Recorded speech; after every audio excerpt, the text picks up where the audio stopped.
La clase pasada estábamos hablando de funciones vectoriales, ¿cierto? Y bueno, las introducimos, cómo son este tipo de funciones, que pues básicamente no son otra cosa, sino conjuntos de funciones. Funciones que ahora, en lugar de mapear a un solo número real, mapean a varios números reales. Y estos dentro de un arreglo, pues forman un vector. Entonces, bueno, así son las funciones vectoriales. Entonces, las vamos a ir estudiando según la cantidad de variables que existan en su dominio, ¿vale? Entonces, las primeras funciones vectoriales que vamos a estudiar son las funciones vectoriales de variable escalar, que serían, pues, por ejemplo, en este caso, pongo una R de t, que, bueno, por supuesto tendría bueno, nosotros vamos a considerar siempre que el espacio en el que trabajamos es R2 o R3. Esto se puede generalizar para espacios de mayor dimensión, pero bueno, de mientras lo vamos a dejar así.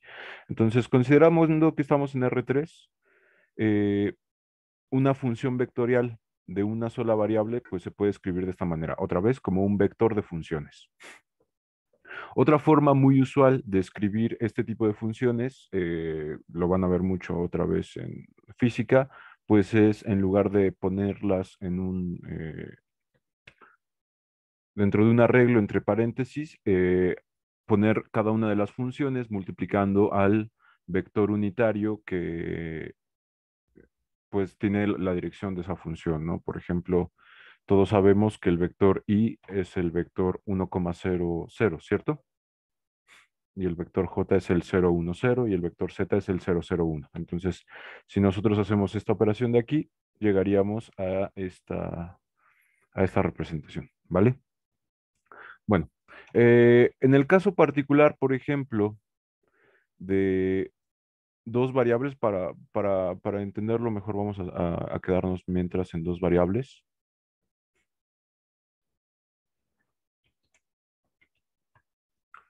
Entonces, pues, ¿cómo podría ser una función de una sola variable en el dominio y que sea vectorial, ¿no? Entonces podría ser, pues no sé, 3t más 4 en dirección de y, más eh, 5t menos 8. Vamos a poner eso. Entonces, si nosotros tenemos una función vectorial de esta forma, 5 menos 8 en j, y consideramos que cada uno de los valores porque nosotros podemos evaluar esta función, ¿cierto? Por ejemplo, si nosotros la evaluamos en t igual a 1, eso nos va a dar un punto. ¿Un punto de qué coordenadas? ¿Cómo, profe? Si yo evalúo la función en 1, eso me va a entregar un punto en R2, un punto de dos Sería dimensiones. 7i Exactamente, 7i, menos 3j. 7i menos 3j. Y esto como coordenadas, pues lo puedo ver como 7, menos 3, ¿no? Por ejemplo, puedo evaluar ahora la función, pues no sé, para 0. ¿Y esto qué me daría? Pues 3i más 5j, ¿cierto? Y otra vez, esto yo lo puedo ver como un par de coordenadas 3,5, Ujú. ¿vale? Muy No bien. sé, 4i. ¿Cómo? Ah, sí, perdón.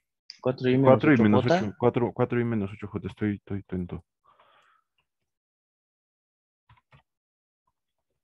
Ajá. 4 y menos 8 por estar pensando en lo siguiente. Bueno, entonces, si nosotros evaluamos la función en distintos valores, para distintos valores de t, lo que nos entrega son puntos. Si nosotros hiciéramos una gráfica de estos puntos en el espacio,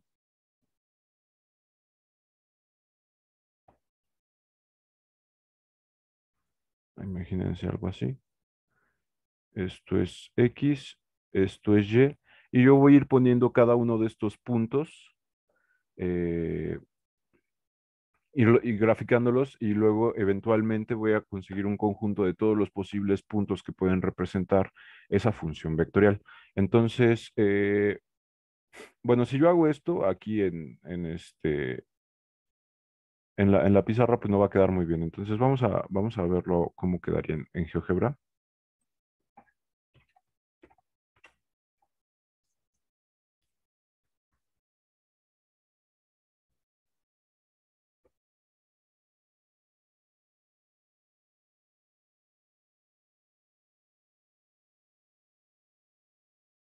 Ok. Entonces, mi curva, perdón, mi función vectorial es de la forma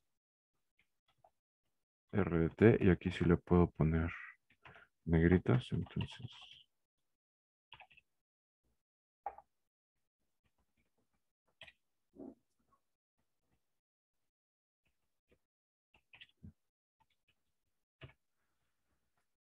Entonces la voy a escribir completa. Esto sería 3t más 4 en dirección de i. Aquí sí lo puedo escribir bien. Más 5t menos 8 en dirección de j.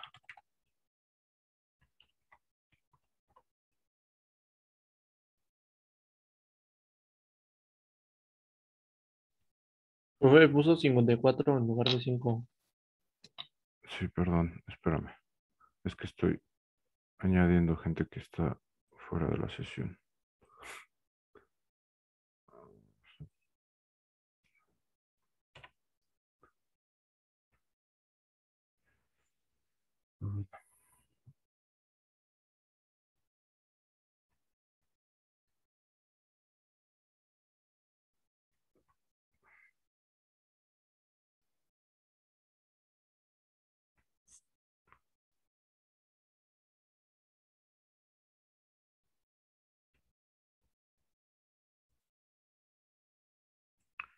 Ok, entonces, bueno, esta es la función vectorial que quiero representar en el plano. Entonces, si por ejemplo yo evalúo esa cosa en 1, ya dijimos que como punto nos da el 7, menos 3, ¿cierto?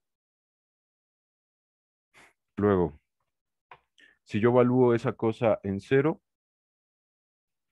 entonces el resultado que nos da es 4, menos 8, que eso es un punto por acá, ¿vale? Muy bien, y si yo sigo metiendo valores a esta t, por ejemplo, díganme algún valor de t que les gustaría que vaya poniendo yo aquí. 4. 4, si pongo 4, entonces mi punto sería 3 por 4, 12 más 4, 16, 4 por 5, 20, menos 8, 12. Sería un punto de coordenadas 16,12. Y puedo repetir este proceso.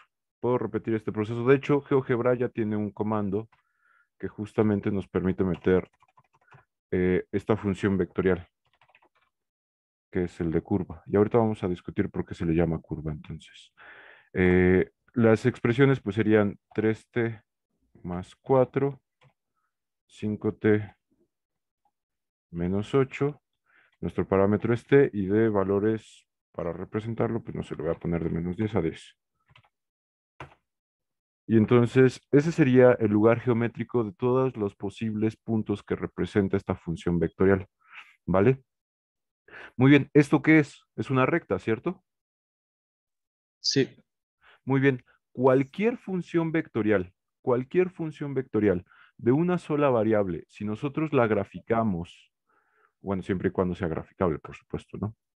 Eh, si nosotros la graficamos, ya sea en un espacio de 2 o 3 dimensiones, lo que nos va a devolver siempre es una curva. En este caso, pues la curva resultó, bueno, ser una recta, ¿no? Entonces, las funciones vectoriales de una sola variable para nosotros van a ser interesantes porque lo que van a representar son curvas, ¿vale? Entonces, no sé si quieran tomarle captura de pantalla a esta cosa de GeoGebra porque me voy a pasar otra vez a la pizarra. A ver, ya. Bien. Oye, no sé si podrás repetir lo de cualquier función vectorial de no Ahorita sé qué ahorita lo dijiste. escribo en la pizarra, no te preocupes. Ah, órale, gracias. Entonces, bueno, más bien una función vectorial.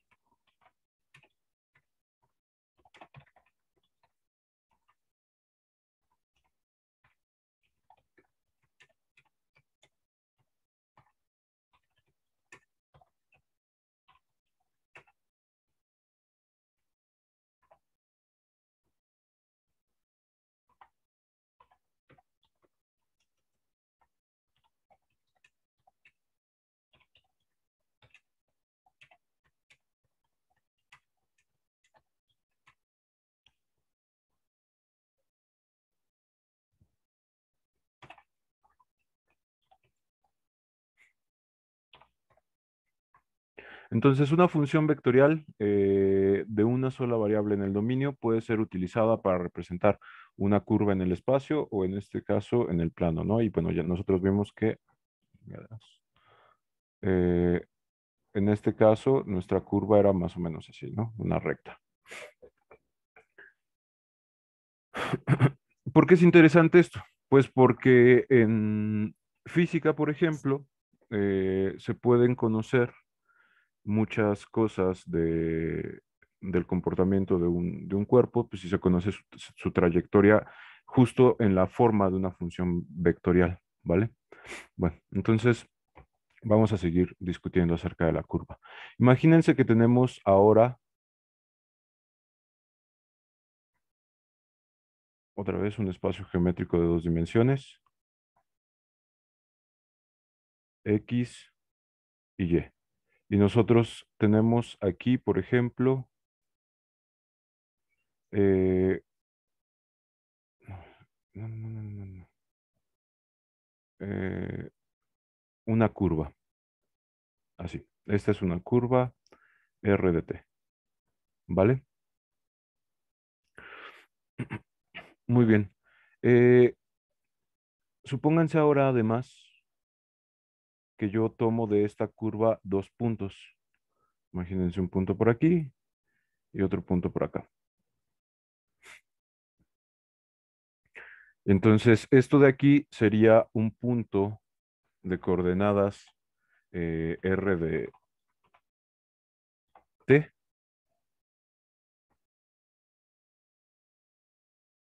No, mejor RT le voy a llamar a esta de acá. Esta es un punto de coordenadas R de T. Uno le voy a poner de T1. Y este punto sería un punto de coordenadas R de T1 más,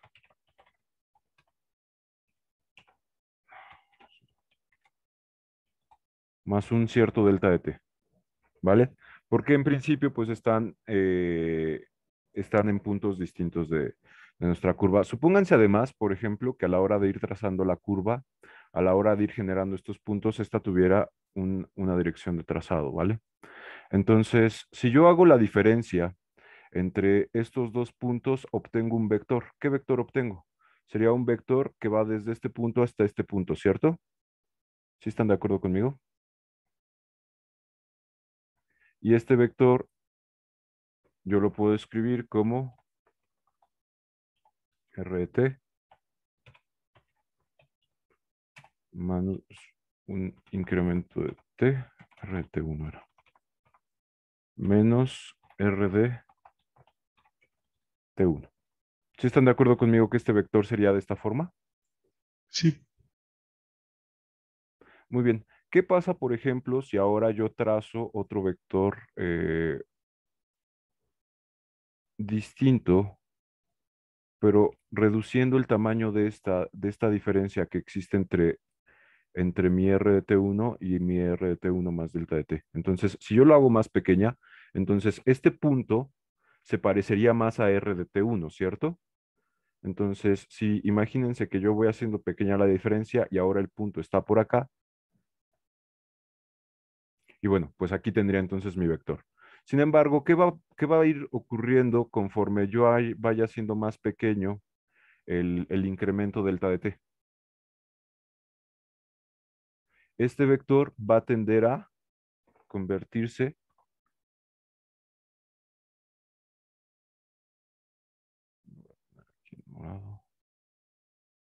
este vector va a tender a convertirse en un vector tangente.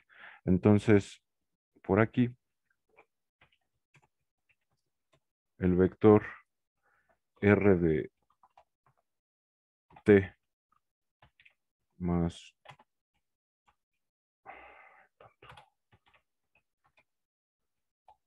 un incremento menos r de t tiende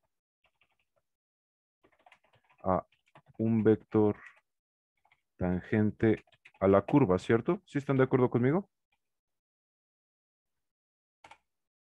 Tiende a un vector tangente a la curva conforme el incremento delta de t tiende a cero.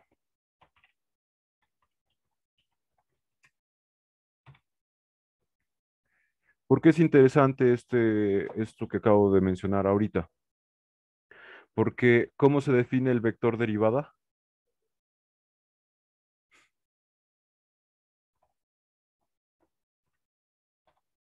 La derivada de r respecto a t, esto es el límite cuando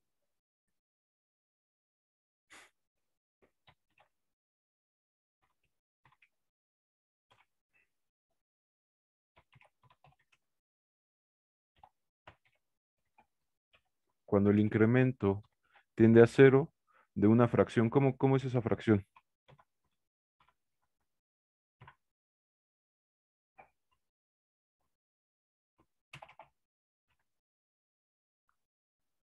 ¿Cómo es la fracción que aparece dentro del límite de esta derivada?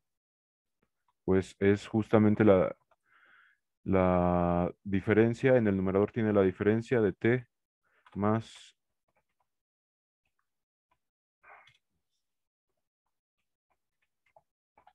un incremento de t menos r de t. Y esto dividido sobre nuestro incremento.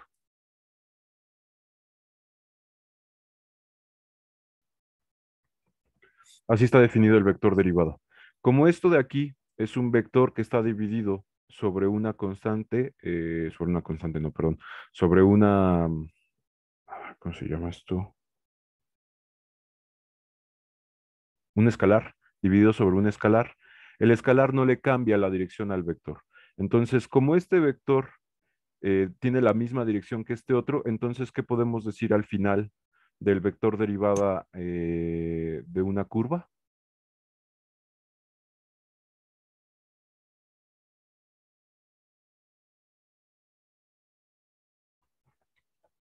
Finalmente, el vector derivada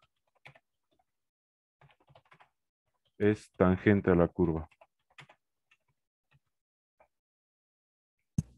Entonces, bueno, ese era un resultado importante que les quería mencionar. No sé si quieran copiar esto para que pasemos ahorita a GeoGebra a ver cómo es que quedan estas cosas. Sí, pero es una.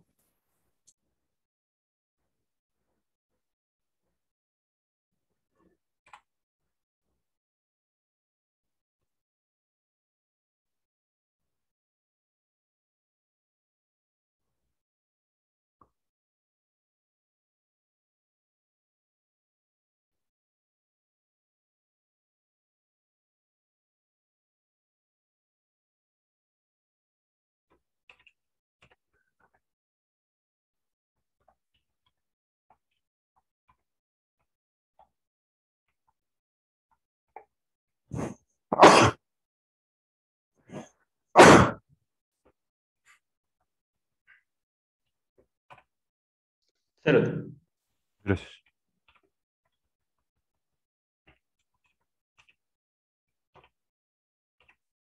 ¿Ya copiaron?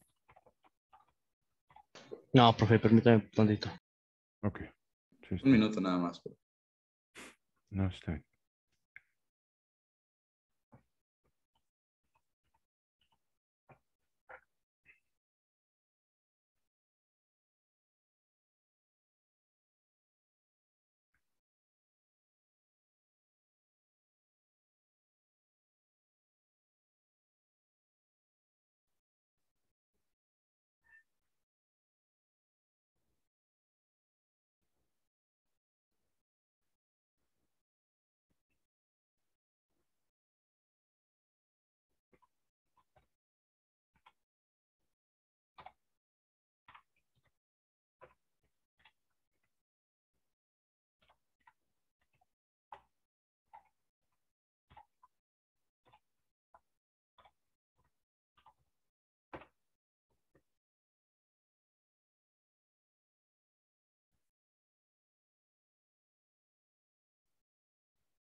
¿Ya copiaron?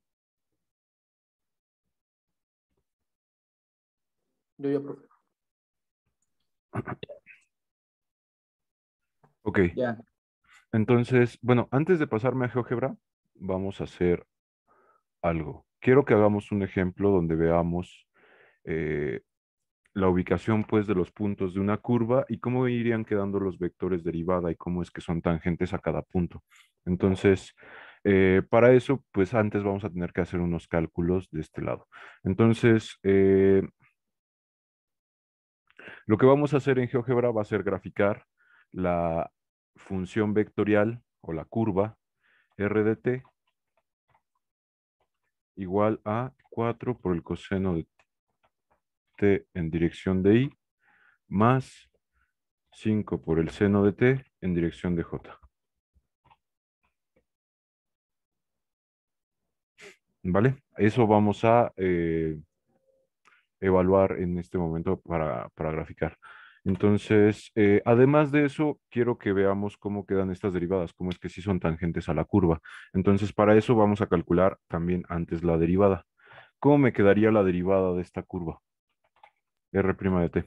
¿Cómo me quedaría? Mm, Esto Menos sería seno, menos, 4. menos 4 seno de t en i, ¿cierto? Sí. Más 5 por el coseno de t en j, ¿vale? Entonces, bueno, esta va a ser nuestra derivada. Vamos a ver entonces ahora cómo nos va quedando esta curva. Les voy a dejar de compartir esto y les voy a volver a compartir GeoGebra. Y bueno, ya les había mencionado, aquí está eh, la curva que quiero ir trazando. Entonces, por ejemplo, si yo quisiera evaluar la función en cero, ¿qué resultado me daría? Aquí, por otro lado, ya metí la curva, no la voy a graficar todavía, pero ya metí la curva. Entonces, lo que voy a ir haciendo es en esta función a, que ya está definida como la curva, x4 coseno de t y y igual a 5 seno de t. Entonces, esta la voy a ir evaluando, y bueno, no la quería graficar, pero la voy a ir evaluando para distintos valores de t. Entonces, por ejemplo, a en cero, que sería pues con t igual a cero aquí, entonces nos quedaría 4 coseno de t, 4 coseno de cero en dirección de y, eso es 4 por uno y 5 seno de t en dirección de j. El seno, cuando t vale cero pues es cero, entonces 5 por cero nos quedaría cero. Entonces nuestra coordenada nos quedaría 4,0 y sería este punto. ¿Sí están de acuerdo conmigo? Sí. Muy bien. Vamos a evaluar ahora, por ejemplo, para otro número. Díganme otro número que les guste, mayor que cero. 7. 7, por ejemplo. Ahí estaría A de 7. Y por ejemplo, a ver, ahora A de 8. ¿Dónde está A de 8? Está por acá. ¿Y cuánto me daría, por ejemplo, A de 9? Resulta que está por acá. Entonces, en general, lo que sucede cuando nosotros vamos evaluando esta curva, se va generando punto por punto una trayectoria. Y esta trayectoria es nuestra curva. Sin embargo, nuestra función vectorial pasa por esos puntos una vez por cada valor de este argumento. Entonces no está en todos a la vez. Eso quiere decir que nosotros podemos entender esto como una trayectoria en movimiento. Por eso es interesante este tipo de representación para la física de partículas. Y bueno, ya para representar la curva completa, pues sería de esta forma, ¿vale? Para ver de manera más visual justamente este tipo de trazados, pues ahora lo que voy a hacer es evaluar esto en alguna cosa, argumento legal. Ok, no. Entonces una P, ajá, claro, deslizador. Y ahora este deslizador,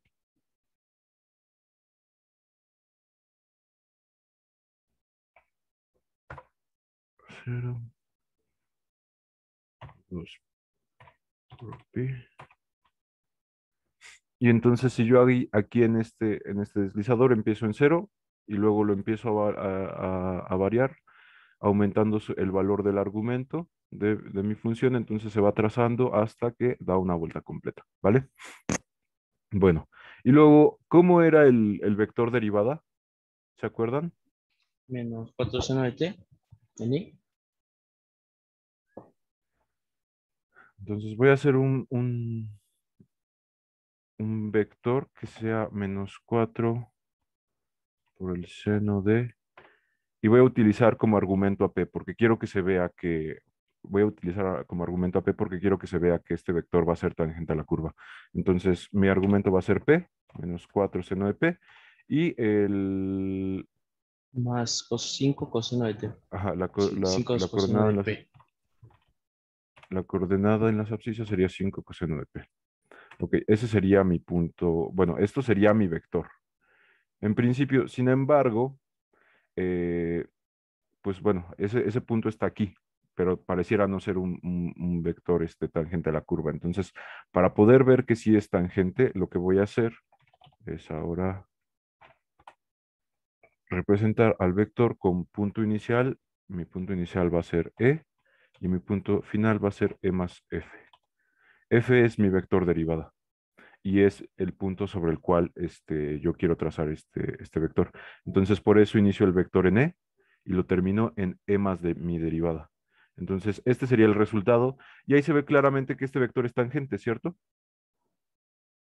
No solo eso, más aún, este vector es tangente a la curva y siempre tiene la dirección en la que se está recorriendo la curva, porque si se dan cuenta, si yo empiezo aquí en p igual a 0 y voy aumentando el valor de p, este vector apunta hacia donde después se mueve la partícula, ¿cierto? ¿Sí están de acuerdo conmigo? Sí. Bueno, entonces, bueno, estas cosas otra vez son interesantes en la física y bueno, por eso se utiliza el concepto de función vectorial de variable escalar para representar trayectorias, ¿vale? Entonces, bueno, pues eso era justo lo que les quería mostrar. Les voy a dejar de compartir esto. ¿Profe, la puedo copiar? Ah, ¿se los vuelvo a compartir?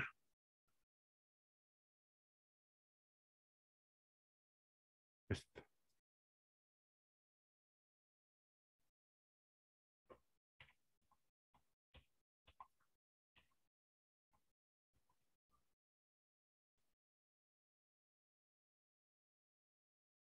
¿Ya? ¿Ya copiaron? ¿Puedo pasarme a la pizarra?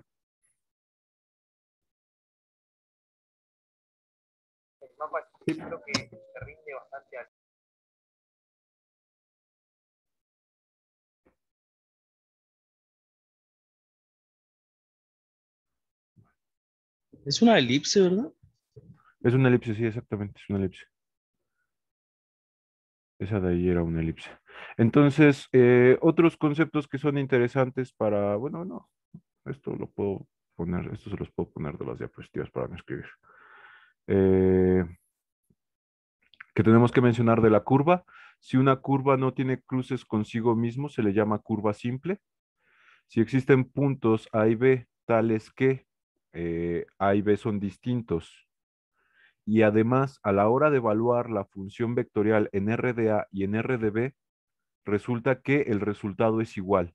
Entonces, eso significaría que sí que tiene un cruce la curva consigo misma y a este tipo de curvas se les conoce como curvas cerradas.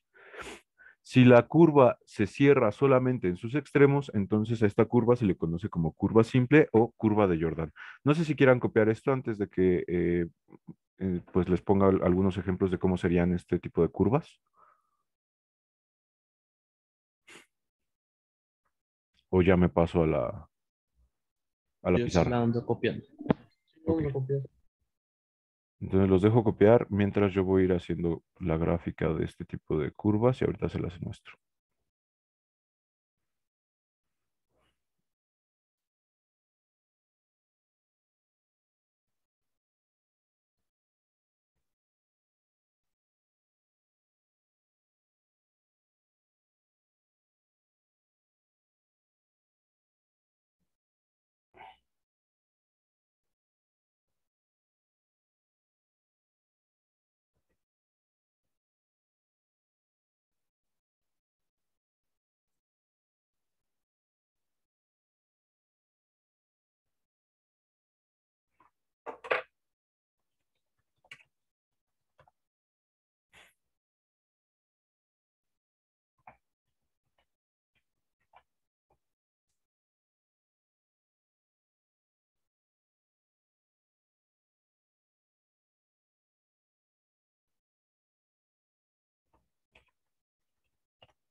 ¿Ya copiaron?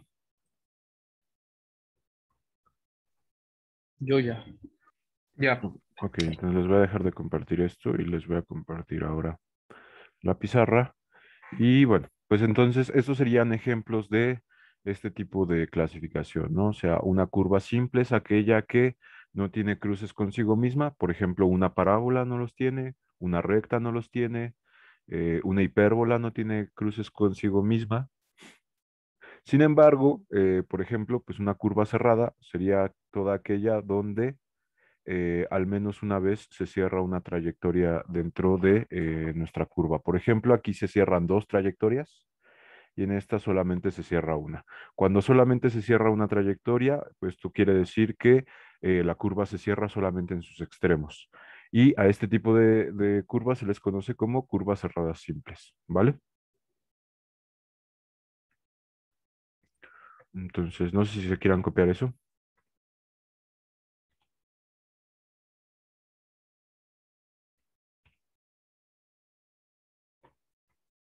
o ya está bien. Profe, es que se me trabó, no sé, no escuché.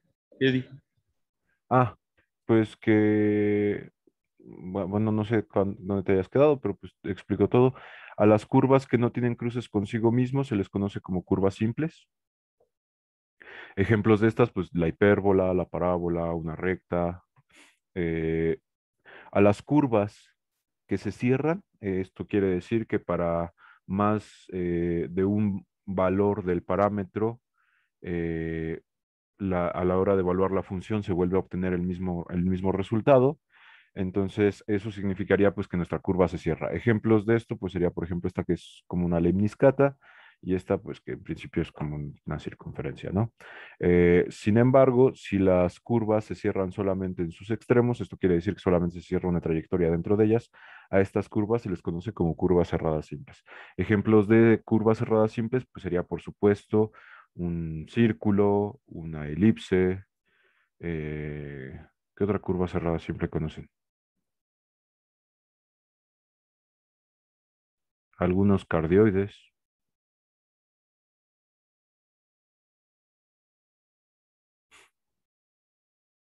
pero bueno. Eh, ¿Quieren copiar esto? ¿Ya lo copiaron? Ya, profe. Ok. Entonces, lo que vamos a hacer ahora es, pues, encontrar justamente el tipo de representación vectorial de curvas que ustedes ya conocen en general. Entonces, vamos a empezar Profe, con parametrizaciones. ¿Qué pasó? bueno, en curva cerrada simple sería porque va siempre de un punto A a un punto B, o sea, que es cerrada, tiene un rango. ¿Cómo? Ajá, ya ve que cuando hacemos una circunferencia te dan un intervalo Ujú, cerrado. sí. Entonces, por eso es curva cerrada simple, porque tiene No, un no, intervalo cerrado. no. Que sea curva cerrada simple significa que cierra una trayectoria, como lo que les estaba enseñando hace ratito. O sea, una curva se dice cerrada si encierra una, o sea, si a la hora de hacer la trayectoria se cierra. Entonces aquí hay una trayectoria que es cerrada, porque pues genera eso,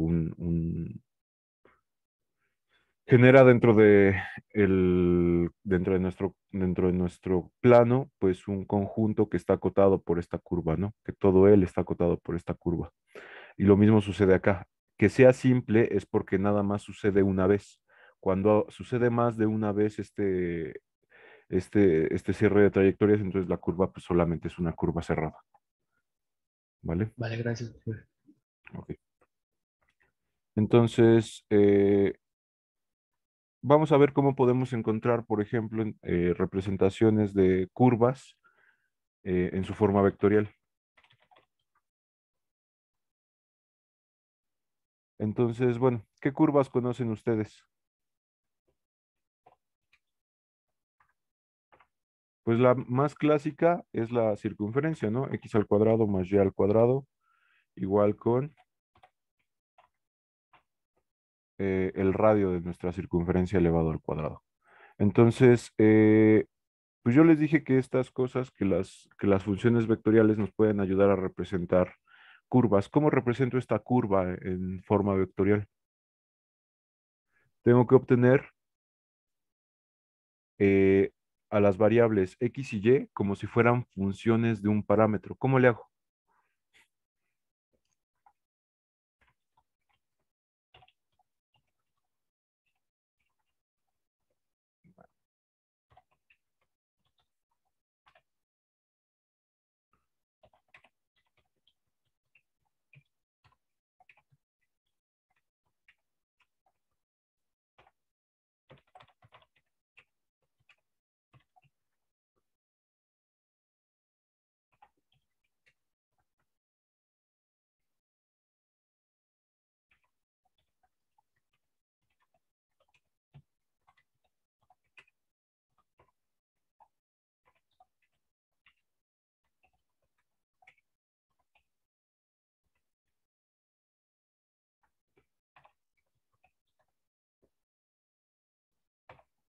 Entonces,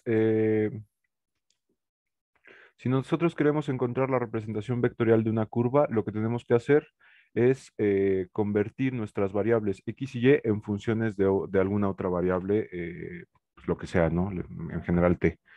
Entonces, ¿cómo le haría para esta? ¿Cómo puedo encontrar una representación de x y y a partir de funciones? Bueno, aquí hay pues dos maneras. Una que sería la más obvia, sería, por ejemplo, despejar a una de nuestras variables de aquí. ¿Cuál les gustaría que despejemos? Y. ¿Y? Ok, entonces, si yo despejo y, entonces yo tendría y igual a ¿cuánto? Más menos la raíz cuadrada de ¿quién? R al cuadrado menos x al cuadrado. ¿Sí están de acuerdo conmigo que quedaría así? Sí. Muy bien, entonces, si yo hago eso, pues puedo agarrar y decir que x es igual a mi parámetro t, y entonces, pues x igual a t ya sería una función de t, y luego y igual a eh, la raíz cuadrada de r al cuadrado menos x al cuadrado, pero si x es igual a t, entonces aquí me quedaría t cuadrada. Esto también es una función de t, ¿cierto? ¿Sí están de acuerdo conmigo? Estas de acá, ambas son funciones de t.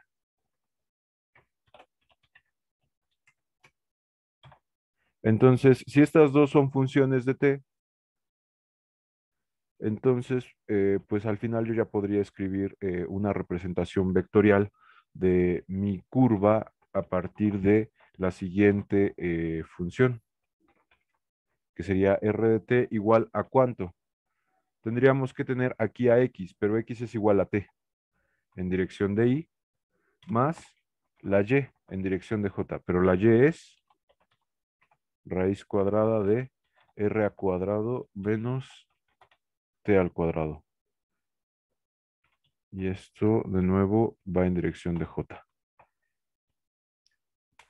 ¿No faltó los cuadrados? ¿Perdón? ¿No faltaron los cuadrados? No. Ah, ¿Cuáles cuadrados?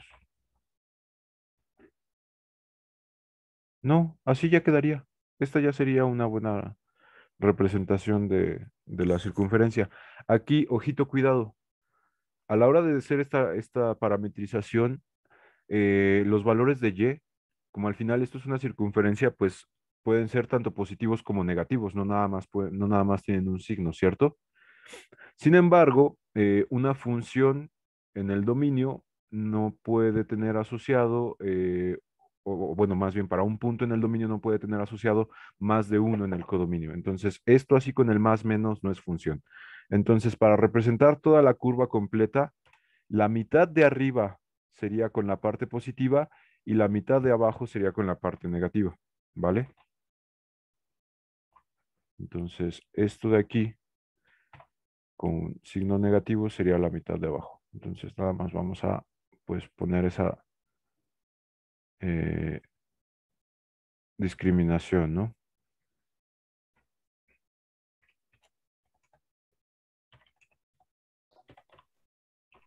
Ya me perdí poquito en la parte de cuando X es igual a T. ¿Qué fue lo que pasó? ¿En qué te Ah, perdiste? por qué X es igual a T?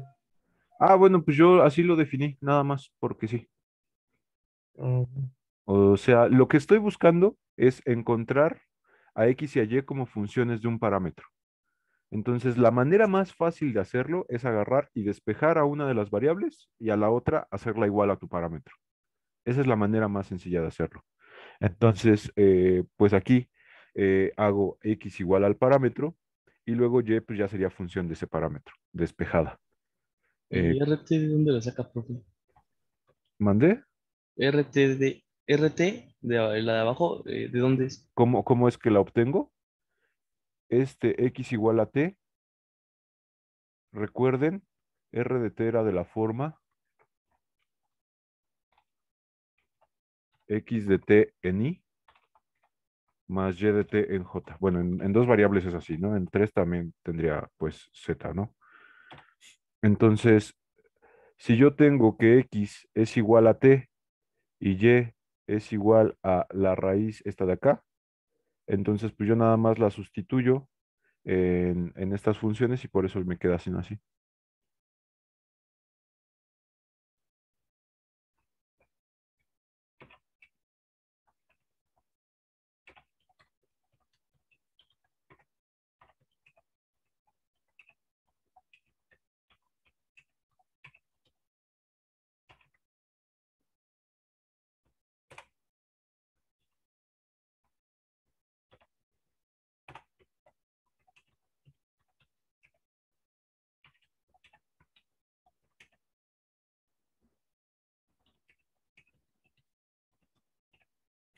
Entonces, lo que les había mencionado, ¿no? Si nada más consideramos un signo de esta raíz, entonces solo tenemos la mitad de los puntos de mi circunferencia o de la circunferencia. Y sin embargo, si nosotros consideramos que, bueno, tanto los positivos como los negativos, el más menos, entonces esto no es una función, ¿vale? Bueno, eso es un problema porque si nosotros queremos utilizar el concepto de función vectorial para representar una curva, el hecho de que no podamos representar a la curva completa a partir de una sola representación, pues ya es en sí mismo un problema, ¿no? Entonces, ¿qué podemos hacer? Se puede hacer otra parametrización y la voy a hacer aquí abajito, yo creo.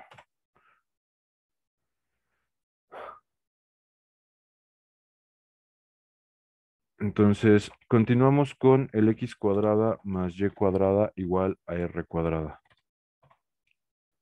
¿vale? ¿Qué pasa si yo divido toda esta ecuación entre r cuadrada?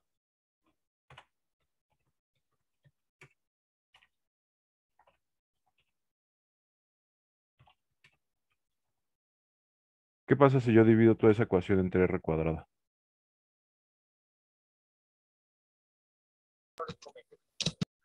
Pues me quedaría del Ah, del lado X izquierdo, me cuadrada quedaría sobre R x cuadrada cuadrada sobre exactamente r cuadrada más Y cuadrada sobre R cuadrada es igual a más uno.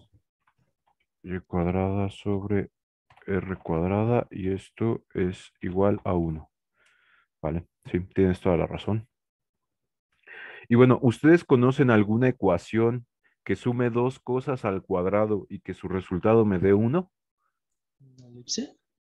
coseno y seno cuadrados igual. El seno y el coseno al cuadrado. Entonces, esta cosa yo la voy a relacionar con el coseno al cuadrado de algún parámetro, pues le voy a poner teta en este caso, más el seno al cuadrado de esa misma teta.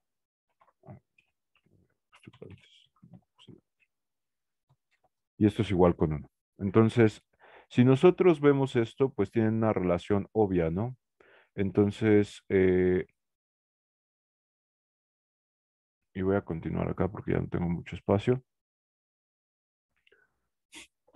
Si ambos son iguales con uno y ambos son la suma del cuadrado de dos factores, entonces pues lo que voy a hacer básicamente es que este x cuadrada sobre r cuadrada lo voy a hacer exactamente igual con el coseno cuadrado, y este y cuadrada sobre r cuadrada lo voy a hacer exactamente igual con el seno cuadrado de teta. Entonces, si yo hago eso que estoy mencionando ahorita, ¿cómo me quedarían pues las ecuaciones que tengo que resolver para encontrar x y? Pues me quedaría x cuadrada sobre r cuadrada igual a el coseno de teta. Y por otro lado me quedaría y cuadrada sobre r cuadrada igual al seno al cuadrado de, y me faltó el cuadrado en el otro, ¿verdad? De teta. Aquí me falta el cuadrado. Y entonces, bueno, pues despejando de aquí, es bastante obvio cuál va a ser el resultado, ¿no? Despejando, pues tendríamos que x es igual a ¿cuánto? ¿Cuánto me va a quedar x? La raíz de coseno cuadrado de teta Por r por cuadrado. cuadrada. Por r cuadrada. Pero como todo está elevado al cuadrado, entonces pues yo puedo cancelar todos los cuadrados de tal forma que esto me quede r, no estoy escribiendo, Coseno por R. r por el coseno de teta.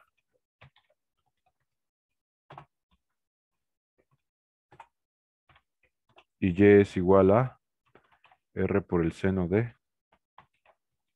teta. ¿Sí están de acuerdo conmigo? Y entonces aquí hay otra nueva representación vectorial de la misma función, la misma, perdón, de la misma curva.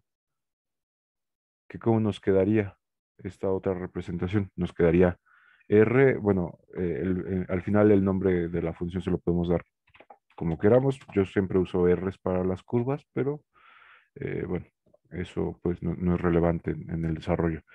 R de teta igual a ¿cuánto? A r por el coseno de teta en dirección de y, más r por el seno de teta en dirección de j. ¿Y qué tiene de padre esta representación nueva de la circunferencia en esta manera? Es que esta sí es función siempre y puede representar todos los puntos de la circunferencia, ¿vale? Siempre y cuando, por supuesto, teta esté en el intervalo de dónde a dónde para hacer todos los puntos de la circunferencia, de 0 a 2 por pi, ¿cierto? O en cualquier intervalo cuya longitud sea justamente 2pi, ¿no? Entonces, esta sería otra representación de la curva y ambas pues son válidas, ¿no? Solamente que otra vez estas de acá, cada una de ellas representa solamente la mitad, ¿vale? No sé si quieran copiar esto. Sí, profe. Vale.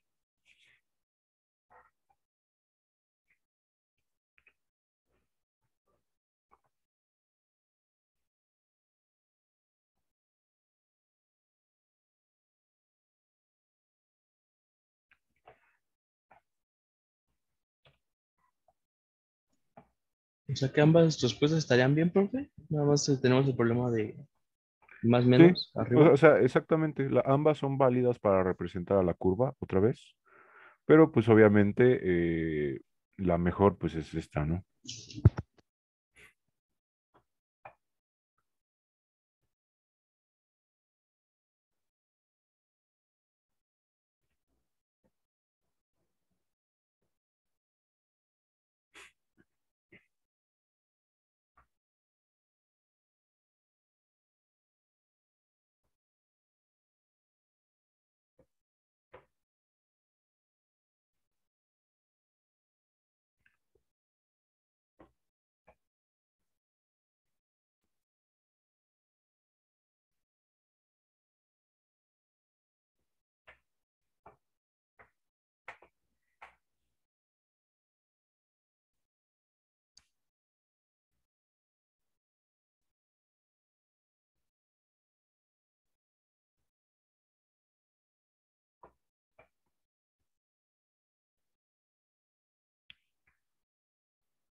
¿Ya copiaron? Ya. Ok, vale. Entonces, pues bueno, como les estaba mencionando, una curva se puede representar respecto a distintos parámetros y entonces si nosotros lo hacemos de esa manera, las funciones vectoriales que vamos a obtener que representen justo esa curva, pues van a ser distintas, ¿no? Sin embargo, hay un teorema que nos permite conocer eh, cuándo podemos hacer el cambio de un parámetro a otro para obtener una representación distinta de nuestras funciones vectoriales. Entonces, imagínense ahora que yo tuviera, voy a bajar acá. Imagínense que tuvieran una función r de t igual a x de t en y más y de t en j más z de t en k. Y ustedes saben pues que existe otra representación, vamos a decir s de, pues no sé, le voy a poner teta. S de teta igual a, y pues sería lo mismo, ¿no? Un x de, bueno, no se llamaría x, pero voy a llamarle x sub s para que sea distinto del x de r. Entonces, x de s de teta en dirección de y más y de s de teta en dirección de j más z de s de teta en dirección de k. Entonces, yo sé que ambas representan a la misma curva. ¿Cómo puede, cómo puede ser esto cierto y qué condiciones se tienen que cumplir entre ambos parámetros? Bueno, pues por supuesto, una de las condiciones que tienen que cumplir es que estén definidos dentro del mismo conjunto, o sea, el dominio de mi función r de t y el dominio de mi función s de teta tienen que ser tales que puedan representar todos los puntos de la curva en el codominio. Entonces, eh, para que ambos sean válidos como parámetros, tanto teta como t, entonces tiene que suceder que exista un mapeo, eh, que le voy a llamar phi. Esto de mapeo es como decir función, pero son más generales los mapeos. Entonces, si ambas representaciones son, si ambas funciones son representaciones de una misma curva respecto a distintos parámetros, entonces debe de existir un parámetro que nos relacione a ambos, un mapeo que nos relacione a ambos. Este mapeo se llama phi. Entonces, si esta cosa es cierta, si ambas representan a la misma curva, entonces una de las cosas que tiene que suceder, si nosotros tenemos a nuestra t definida en un intervalo cerrado de a a b, entonces, ¿cómo tendrían que ser, eh, considerando por supuesto que esta teta está también definida en otro intervalo? Vamos a ponerle, pues, no sé, alfa y beta.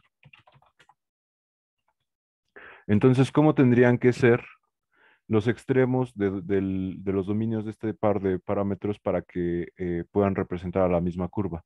Se tendrían que coincidir. Esto quiere decir que eh, A, que es el extremo inferior de mi parámetro t, si yo sustituyera esta A aquí, entonces yo tendría A igual a phi de algo. Phi de ese algo debe de ser de alguno de los extremos también de mi función, bueno, de mi función parametrizada respecto a teta.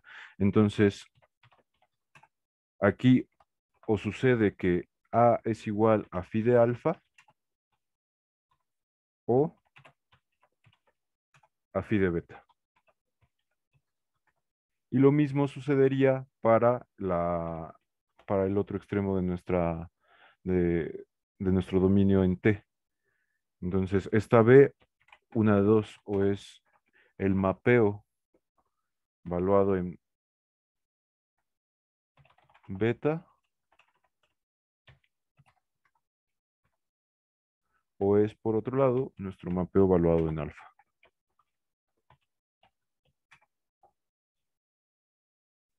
¿Vale? Muy bien, eso tiene que suceder con respecto al dominio de nuestras funciones. Por otro lado, para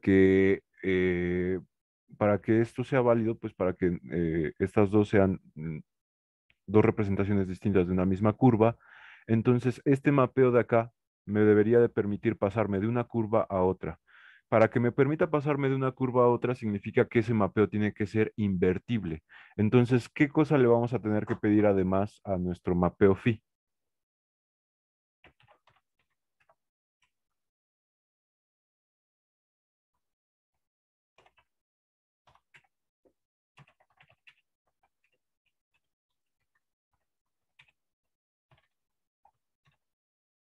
Phi debe de ser una función biyectiva. Esto pues significa que tiene inversa. Y finalmente, la derivada de del la derivada del mapeo que relaciona nuestros dos parámetros tiene que ser continua. Entonces, esto pues por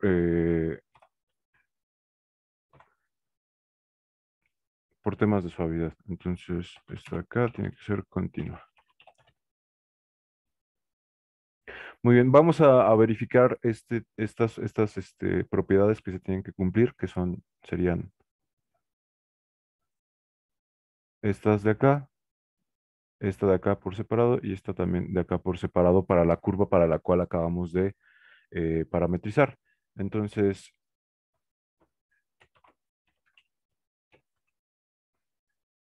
nuestra curva era de la forma x cuadrada más y cuadrada igual a r al cuadrado, que parametrizamos por un lado como r de...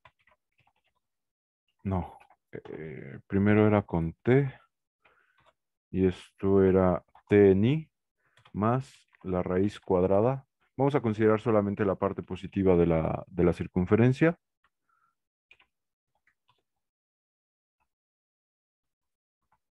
Y esto en dirección de j. Y por otro lado, bueno, aquí lo había escrito antes como R, pero le voy a poner S nada más para que se concuerde con lo que acabo de escribir arriba. S de teta, si nosotros la parametrizábamos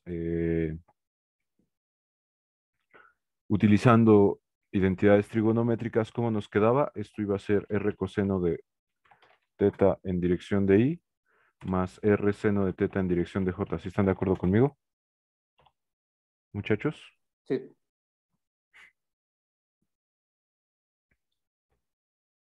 Muy bien, entonces,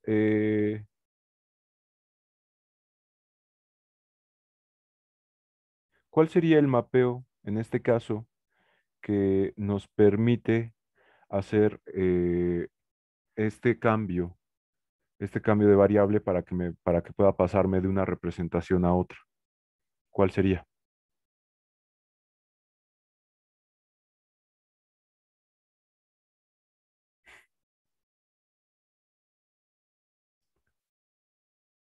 Pues si estas dos funciones son iguales,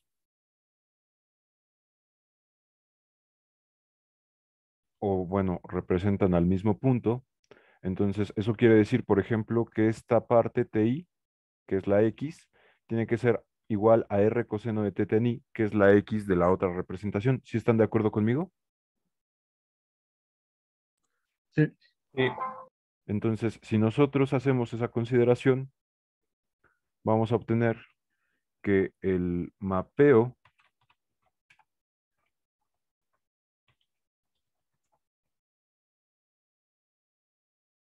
que nos relaciona a t con teta, pues no es otro que t igual a ¿cuánto?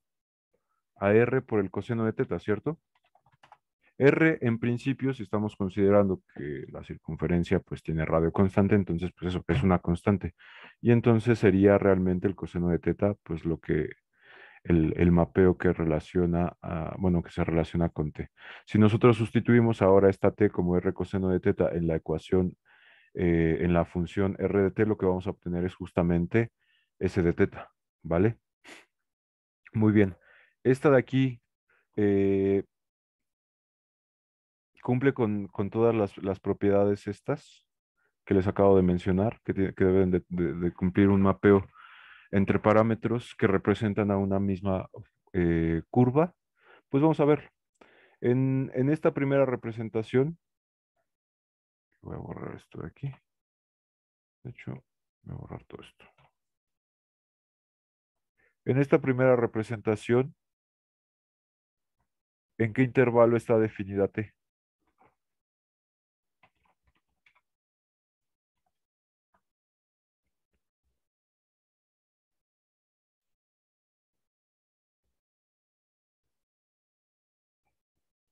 De menos r a r, ¿no?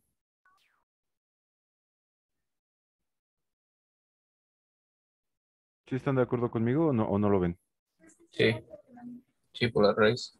Ujú, exacto. Si nosotros hacemos valer t igual a menos r, entonces aquí tendríamos menos r, que sería el punto más a la izquierda de mi circunferencia, y aquí menos r al cuadrado, esta parte sería cero. Entonces nos quedaría menos r cero, otra vez ese sería el punto más a la izquierda de mi circunferencia.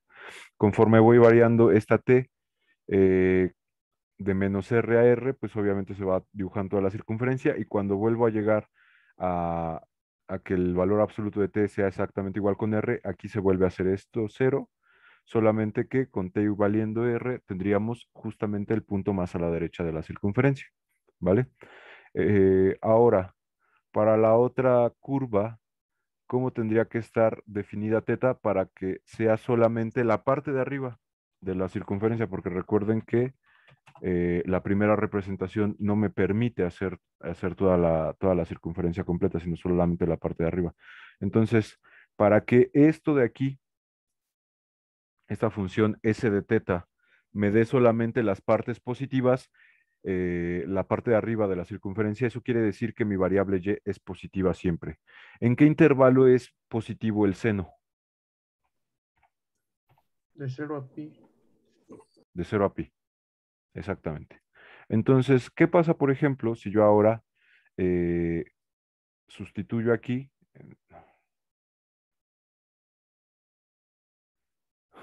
¿Qué pasa si yo sustituyo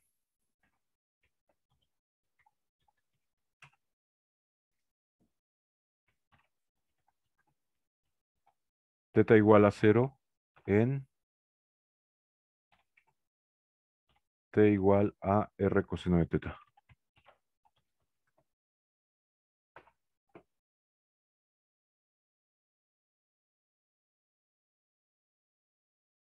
¿Cuánto me quedaría eso? Es igual a R, ¿no? Teta igual a r, ¿cierto? Sin embargo, esa r de nuestros extremos, ¿a cuál es igual? Es esta de acá, ¿verdad? ¿Sí están de acuerdo conmigo? Y este sería justamente el extremo B.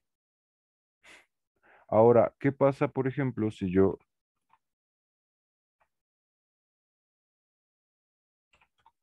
en lugar de sustituir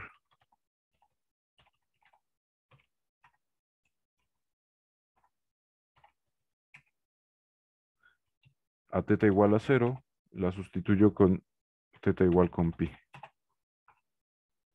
¿Cuánto me quedaría eso? T sería igual a r por el coseno de pi. El coseno de pi vale menos 1, y entonces esto de acá sería menos r, que esto es igual con b, y esto es igual con a de esto de acá, ¿cierto?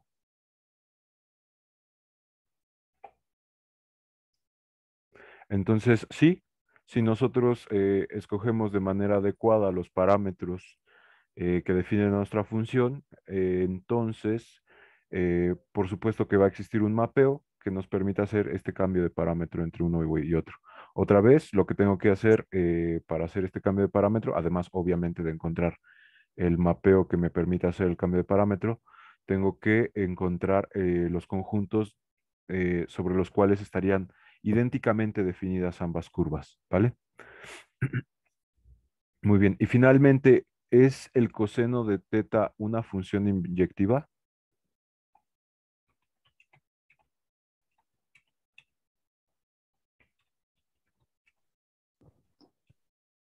Inyectiva era la que tenía los mismos valores, ¿no? Tomaba los mismos valores. Los mismos valores que qué.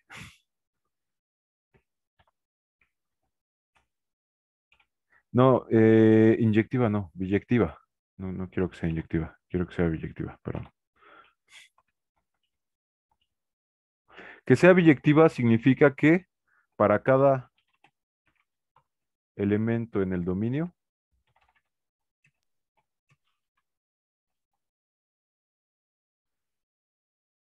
hay relacionado con él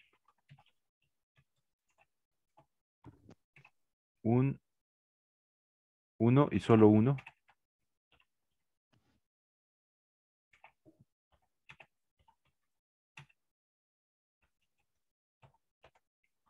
En este caso sí es biyectiva.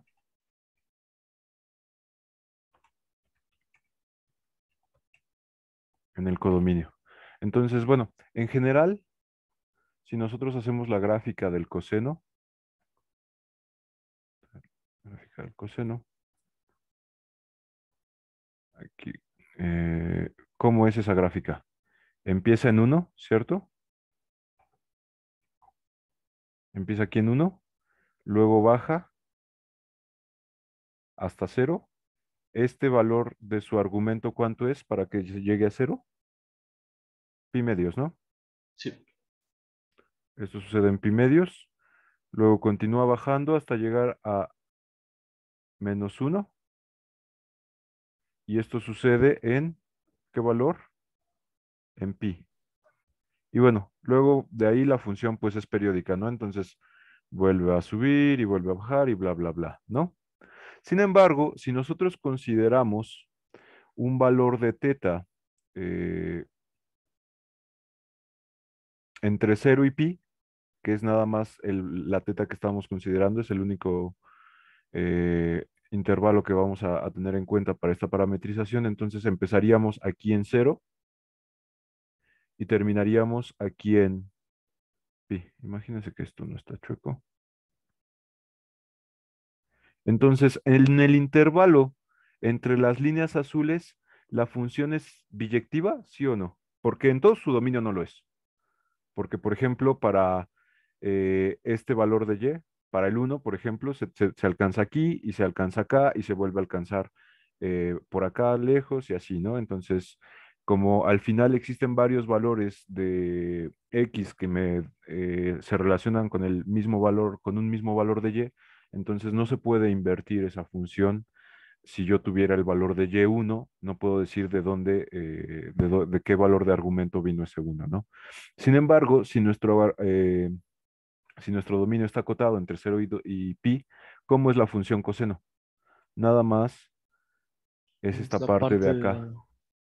Nada más es desde aquí hasta acá. Entonces, aquí la función sí que es biyectiva, porque, por ejemplo, si yo tomo este punto de acá, esta y, pues está relacionado con esta x, ¿no?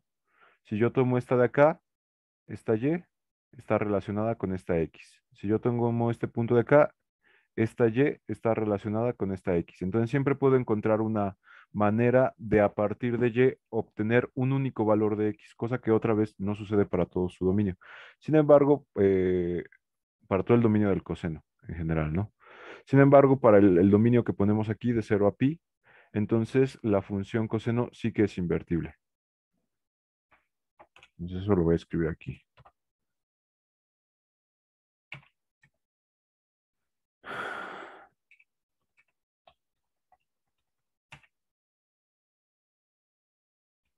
Bueno, no. En el intervalo.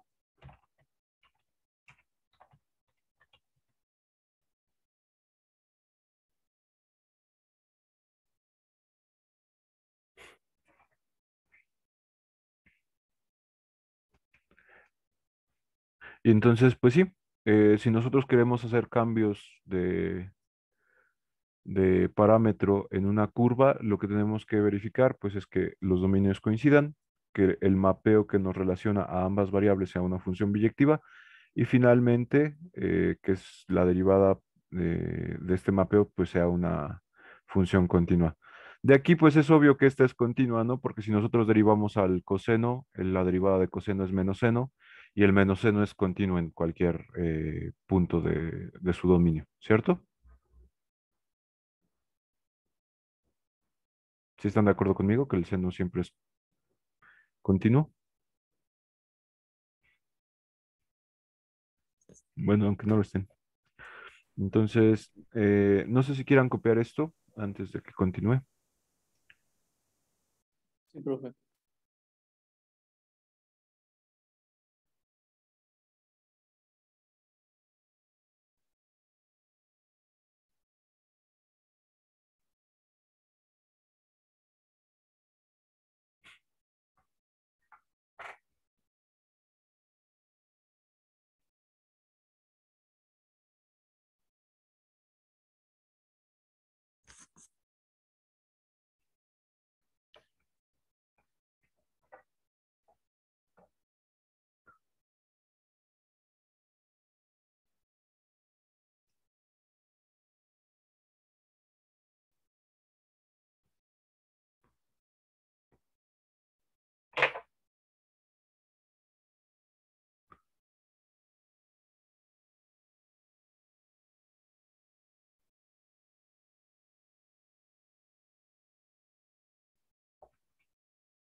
¿Ya copiaron?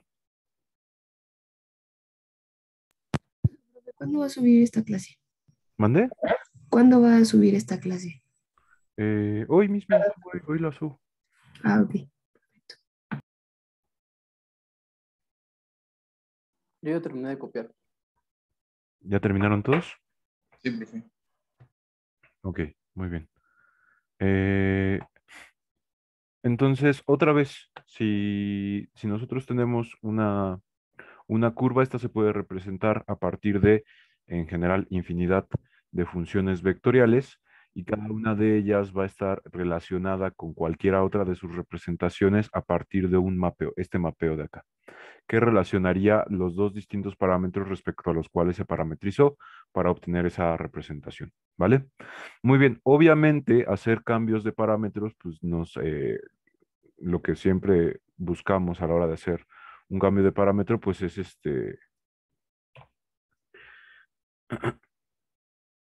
simplificar algún problema. Entonces, eh, para poder estudiar las propiedades más interesantes o lo que más nos dice una representación vectorial de una curva, necesitamos utilizar un parámetro muy específico.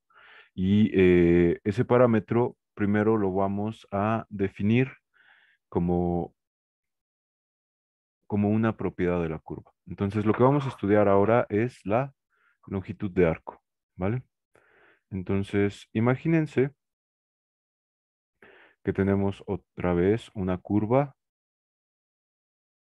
en dos dimensiones. Para introducir este concepto, con dos dimensiones me basta, XY. Y bueno, pues imagínense que aquí está la curva, ¿vale? Que está definida, por supuesto, desde un valor R de A hasta un valor R de B. Y como nuestro T está en el intervalo cerrado de A a B, entonces el sentido de recorrido de la curva sería hacia allá. ¿Vale? Muy bien. Entonces, qué quiero hacer ahora? Quiero encontrar la longitud de esta curva. Si ustedes no tuvieran ninguna herramienta para encontrar la longitud de esta curva, pero bueno, imagínense que, no sé, agarro y lo llevo a... Bueno, imagínense que esta cosa estuviera dibujada tal vez, por ejemplo, en el suelo. Yo les llevo a un lugar donde estuviera esa cosa y les pido con una regla que me den la longitud. ¿Cómo le harían para darme la longitud de esta curva? ¿Cuál sería la primera aproximación, por muy arcaica que suene, para encontrar la longitud de esta curva a partir, por ejemplo, de una recta De que... una recta con mucho error. Pues sí, por supuesto, sería con mucho error, pero yo, por ejemplo, podría agarrar y decir, bueno, si tengo que encontrar la longitud de esta curva, pues a lo mejor no encuentro la longitud de esta curva, pero tomo un punto aquí y de aquí a acá trazo una recta y luego tomo otro punto por acá, por ejemplo, y trazo otra recta.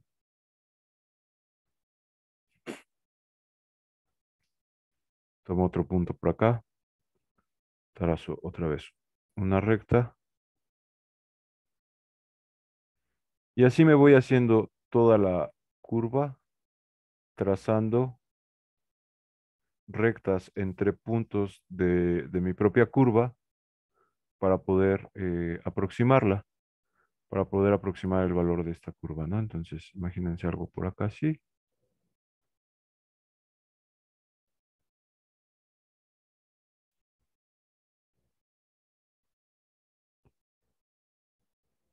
Otro punto por acá. Y bueno, aquí obviamente ya no se van a aparecer tanto la curva y las rectas porque, bueno, aquí haría falta más puntos para hacer una buena representación. Entonces, bueno, si ustedes tomaran o si tomamos puntos dentro de nuestra curva y trazamos rectas o segmentos de recta entre ellos y nosotros después calculamos la magnitud de estos segmentos de recta, espero que estén de acuerdo todos conmigo que esta cosa se aproximaría a la longitud real de la curva, ¿cierto? ¿Sí están de acuerdo conmigo? Sí. Sí. Muy bien, entonces vamos a ver cómo me puede ayudar esto a encontrar el valor real de la longitud de la curva.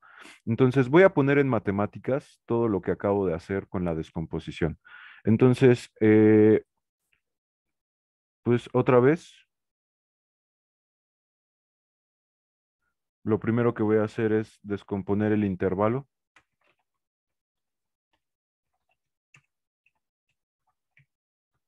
En el cual está definido t. Y entonces voy a agarrar y voy a decir que a es igual a un cierto t0, que este es menor que un cierto t1, y así todos estos que están en medio son eventualmente menores que 1 tn, que este es igual con b. ¿Esto qué sería? Pues justamente este tipo de particiones me permiten que si yo evalúo mi función en r de t0, por ejemplo, pues esto sería r de a, que es el punto de acá, ¿cierto? Luego, si yo evalúo la función en t1, pues tendríamos, por ejemplo, este punto de aquí. Y este sería r de t2, y así sucesivamente, ¿vale? Entonces, esa partición del dominio de la función la hago para poder obtener puntos de mi curva, ¿vale? Luego, entonces, ¿cuánto valdría la longitud de los segmentos de recta?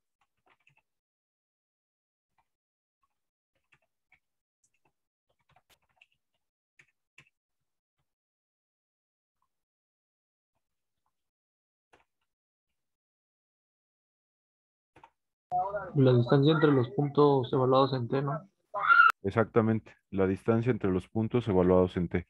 Entonces, por ejemplo, voy a decirlo así, existe un cierto incremento, ¿me sirve así? Sí, sí, creo que sí. Lo voy a poner así. Entonces,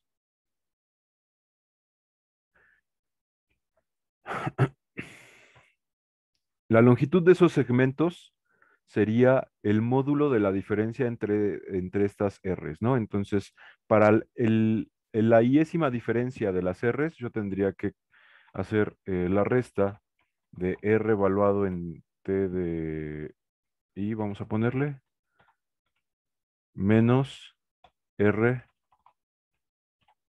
de T de I menos 1. ¿Vale? Entonces, ¿qué sería esto que acabo de escribir? Bueno, pues si este, por ejemplo, es R de T de I, este de acá sería R de T de I menos 1. Un puntito para que se vea que sí. Y entonces, este delta de R sería este vector. El módulo de ese vector es la distancia que queremos calcular. Entonces, a esta cosa yo le voy a llamar delta de S. Y delta de S no va a ser otra cosa, sino pues el módulo de esta diferencia. ¿Vale? Muy bien. Aquí, por el teorema fundamental del cálculo, esta cosa de acá, pues es más o menos parecido al resultado de una integral definida, ¿cierto? Tenemos una función valuada en algo menos esa misma función valuada en otro lado. ¿Están de acuerdo conmigo que esto se parece al resultado de una integral definida, verdad? Sí. Bueno, pues utilizando el teorema fundamental del cálculo, esta cosa yo la puedo cambiar por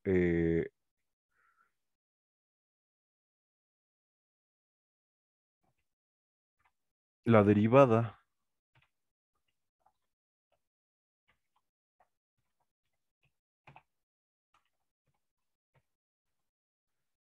de mi función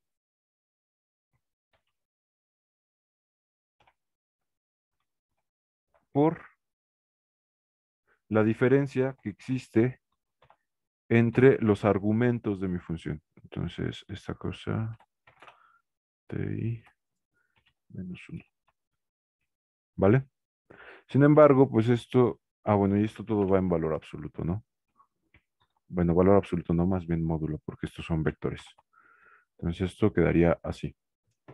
Sin embargo, bueno, y donde por supuesto, esto no lo mencioné, epsilon pertenece al intervalo de t de i menos 1 a t de i. Entonces,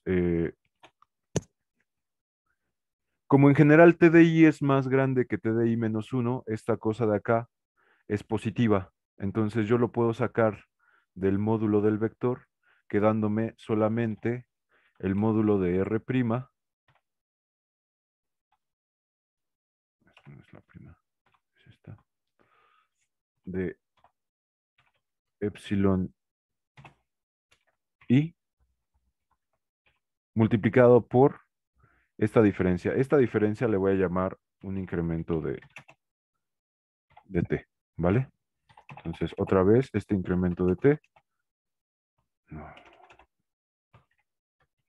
Este incremento de t no va a ser otra cosa, sino t de i menos t de i menos 1. ¿Vale?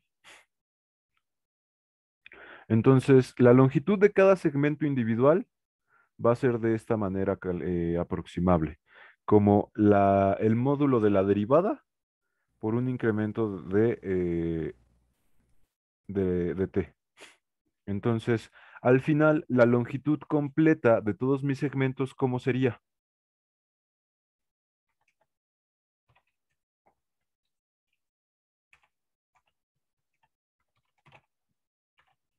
Pues sería una suma, ¿no? Esto sería igual a la suma desde y igual a, empieza en T0, ¿no?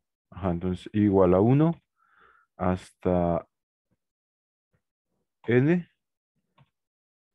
de todos estos, de todas las longitudes de mis segmentos. Entonces sería esta cosa de acá.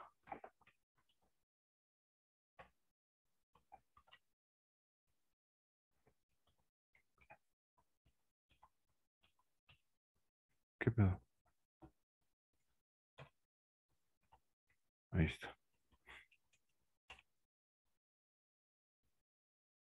Entonces, esa sería la longitud de todos mis segmentos. ¿Qué pasa si yo a esta cosa le aplico un límite y hago tender la cantidad de particiones, la cantidad de segmentos con infinito? Nos da una respuesta muy acercada. Pues sí, en principio, si hago tender la cantidad de particiones que estoy considerando con infinito, pues esta cosa va a converger justamente a la longitud de la curva. Esta cosa la vamos a conocer como S y esta cosa es la longitud de la curva.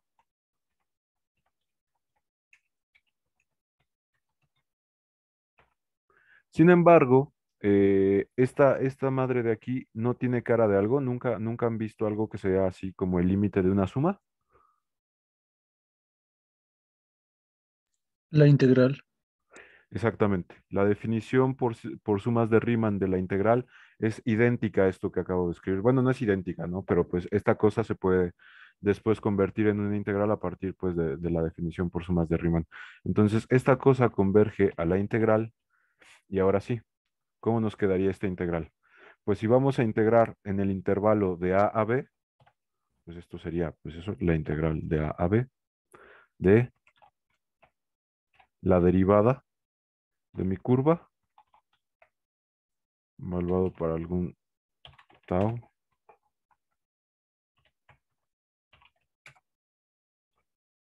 diferencial de tau.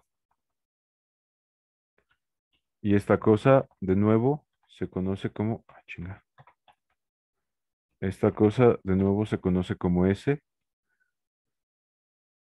y es la longitud de la curva o longitud de arco también se le llama, ¿vale?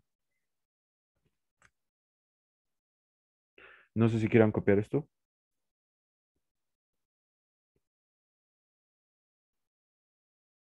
muchachos. Tau, ¿qué nos representa? ¿Mande? Tau, ¿qué nos representa? Tau nada. O sea, es una variable que uso como auxiliar para realizar la integral, porque en general la función pues está definida en una variable t. Entonces, para no usar la misma t, puse tau, pero es igual, o sea, es indiferente. ¿Vale? Solo es por eso. Aquí me faltó ponerle que este es el iésimo incremento de t. Y ya, ahora sí estoy bien.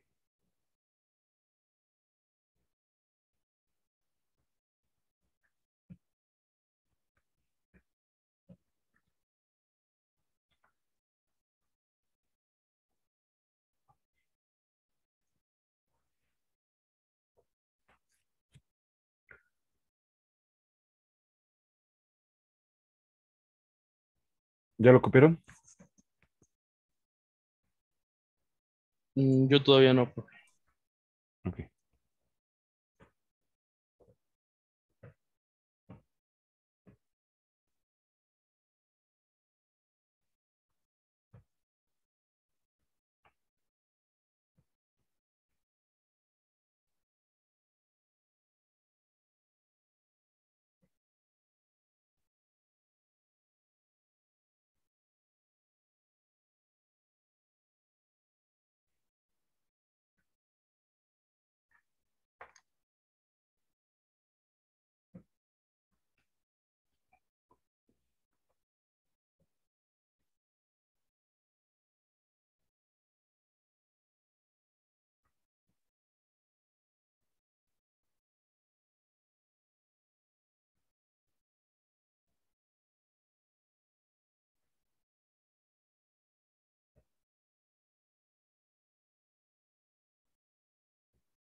¿Ya copiaron?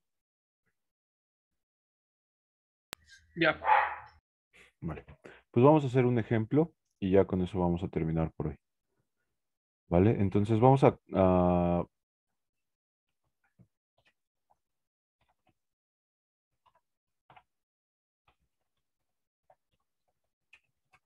calcular la longitud de arco de una circunferencia.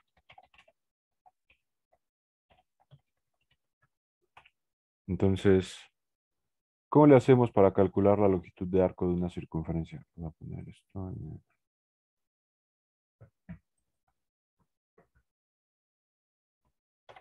Longitud de arco de una circunferencia.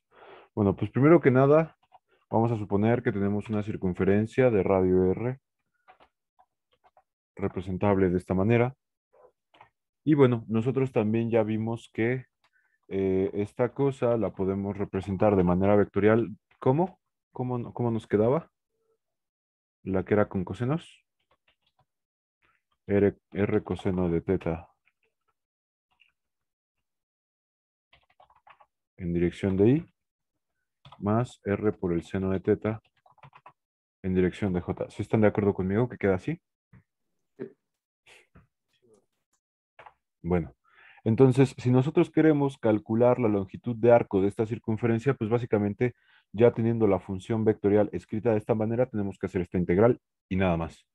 Entonces, para hacerla, pues calculamos primero la derivada de R. ¿Cuánto nos quedaría la derivada de R?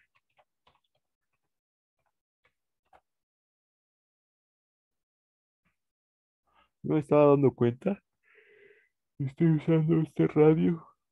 Bueno, la R para definir el radio y para definir el nombre de la función, entonces mejor lo voy a llamar ese, para que no se me confunda. Entonces, ¿cuánto nos quedaría la derivada? Pues sería menos R seno de teta. ¿Sí están de acuerdo conmigo? Sí. Más R coseno de teta en dirección de J, ¿no? Este menos R seno de teta iba en dirección de I. Entonces, si ahora nosotros queremos encontrar el módulo de esta S', ¿cuánto queda?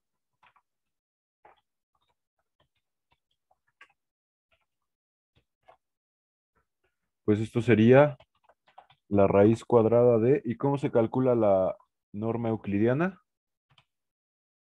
Es la raíz cuadrada de la suma del cuadrado de las componentes de nuestro vector, ¿no? ¿Sí están de acuerdo? Entonces, esta cosa iría al cuadrado y a eso habría que sumarle R por el coseno de teta. Y esto también elevado al cuadrado. ¿Vale?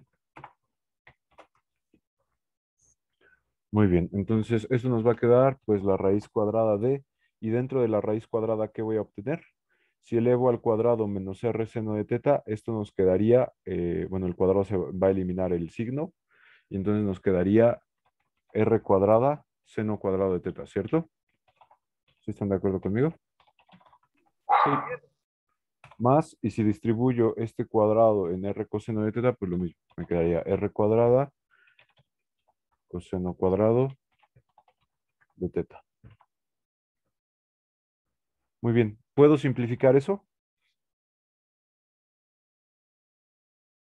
Sí, factorizando una R.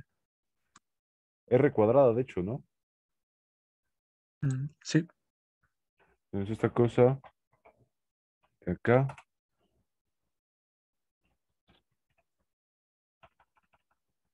yo la puedo simplificar quitando de aquí esta R cuadrada y poniendo aquí unos paréntesis para que indique que la he factorizado. Muy bien, haciendo esa factorización, ¿qué más puedo reducir de esto? Lo de adentro es uno, ¿no? Esta El, parte, el seno al sí. cuadrado más el coseno al cuadrado es exactamente como lo menciona su compañero, igual con uno. Entonces nos quedaría 1 que multiplica a R cuadrado y luego en raíz. Entonces esto solamente nos va a quedar R. ¿Sí están de acuerdo conmigo? Sí. Y finalmente, entonces la longitud de la curva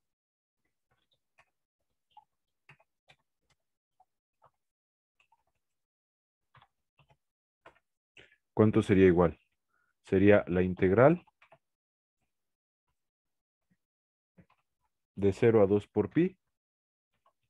Esto es, pues, porque para que hagamos la circunferencia completa debemos de considerar que el intervalo sobre el cual está definido θ, pues tiene una longitud de 2pi, ¿cierto? El más sencillo de ellos, pues es obviamente de 0 a 2 por pi. Entonces, integramos de 0 a 2 por pi. ¿Qué integramos? El módulo de la derivada. Pero el módulo de la derivada dio nada más r, ¿cierto?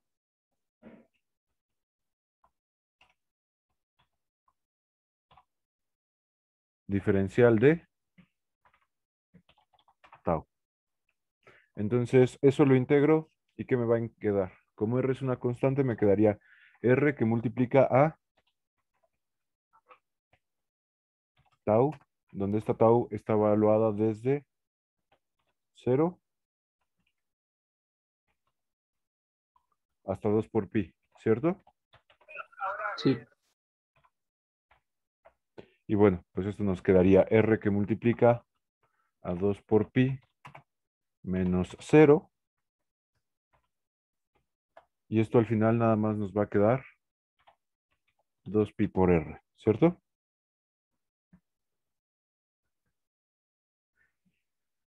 Y nosotros sabemos pues que ese es el perímetro de una circunferencia. ¿Sí están de acuerdo? 2 veces Sí. el radio por pi. Entonces, bueno, Sí, pues sí. concuerda el resultado que acabamos de obtener con lo que ya sabemos que debe de valer el perímetro de un círculo. ¿Vale? Entonces, bueno, pues ese era el ejemplo que les quería mostrar. La próxima clase ya empezaremos ahora sí a hablar de la longitud de arco como un parámetro, que se puede hablar de él como un parámetro. Y a partir de esto vamos a deducir unas que se conocen como las fórmulas de Frenet-Serret. Estas fórmulas son muy interesantes porque cuando nosotros tenemos una trayectoria definida a partir de una función vectorial, entonces las fórmulas de Frenet-Serret pues, nos permiten conocer pues ciertos parámetros de la curva, ciertos indicadores de la curva, de qué tan rápido se está moviendo, en qué direcciones lo está haciendo y todo eso, ¿vale? Entonces, ¿hasta aquí tienen alguna pregunta o duda, comentario?